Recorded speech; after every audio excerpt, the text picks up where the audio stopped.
নমস্কাৰ। NPS কৰ্মচাৰীও লাভ কৰিব গ্ৰেচুইটিৰ ধন।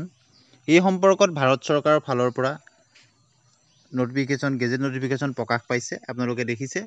সুখবৰ, NPS কৰ্মচাৰীও এতিয়াৰ পৰা লাভ কৰিব গ্ৰেচুইটিৰ ধন। পূৰ্বতে পুৰণি পেঞ্চন ব্যৱস্থাতহে তেওঁলোকে লাভ কৰিছিল গ্ৰেচুইটিৰ টকা। গতিকে এতিয়াৰ পৰা ভাৰত চৰকাৰৰ এই নটিফিকেশ্যন অনুসৰি NPSৰ অন্তৰ্গত কৰ্মচাৰীও লাভ কৰিব গ্ৰেচুইটি। কিমান টকা গ্ৰেচুইটি লাভ কৰিব আপোনালোকক সকলোখিনি আলোচনা কৰিম। ভিডিঅ'টি স্কিপ নকৰাকৈ শেষলৈকে চাব।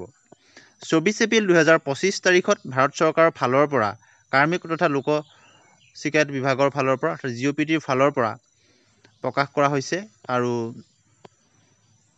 এই ৰাজপত্ৰত অনুসৰি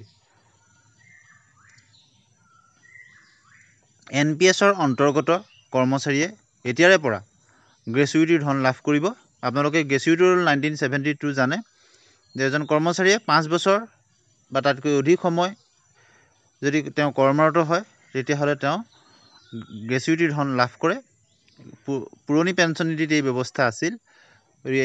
NPSৰ ক্ষেত্ৰত যি পূৰ্বৰ গ্ৰেচুইটি ৰুল 2021 সংশোধনী নাছিল, কিন্তু এতিয়া 2025ৰ এই সংশোধনী অনুসৰি এতিয়াৰ পৰা NPSৰ অন্তৰ্গত কৰ্মচাৰীও গ্ৰেচুইটিৰ ধন লাভ কৰিব আৰু NPSৰ সকলে লাভ কৰাৰ লগে লগে UPSৰ খিনিও লাভ কৰিব, কিয়নো NPSৰ এক বিকল্প হিচাপেহে UPSক নিৰ্বাচন কৰা হ'ব।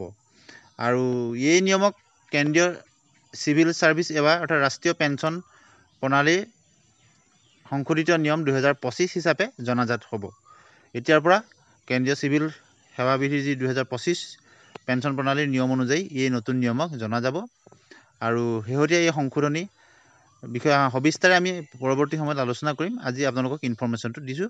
আৰু নিয়ম 2021 কেন্দ্ৰীয় চিভিল সেৱা যি পেঞ্চন নিয়ম 2023 এই সকলোখিনি আপ টু ডেট হিচাপত 2025ত পুনৰ প্ৰকাশ কৰা হৈছে আৰু ইয়াত NPSৰ যিটো কৰ্মচাৰীসকলকো অন্তৰ্ভুক্ত কৰা হৈছে।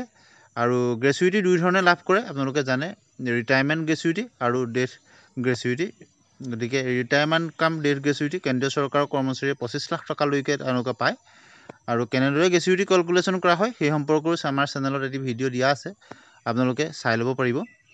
গতিকে আপোনালোকক এটি সুখবৰ জনালোঁ যে ভাৰত চৰকাৰৰ এই ৰাজপত্ৰৰ নতুন বিধি অনুযায়ী এতিয়াৰে পৰা NPSৰ কৰ্মচাৰীও গ্ৰেচুইটিৰ ধন তেওঁলোকে লাভ কৰিব। আৰু এজন কৰ্মচাৰীয়ে তেওঁ কিমান দিন কৰ্মৰত হৈছে একেটা ছাৰ্ভিচত তেওঁ সেই অনুযায়ী আৰু তেওঁ যি শেহতীয়া যিটো তেওঁ দৰমহা বা বেছিক তাৰ ওপৰত নিৰ্ভৰ কৰিব।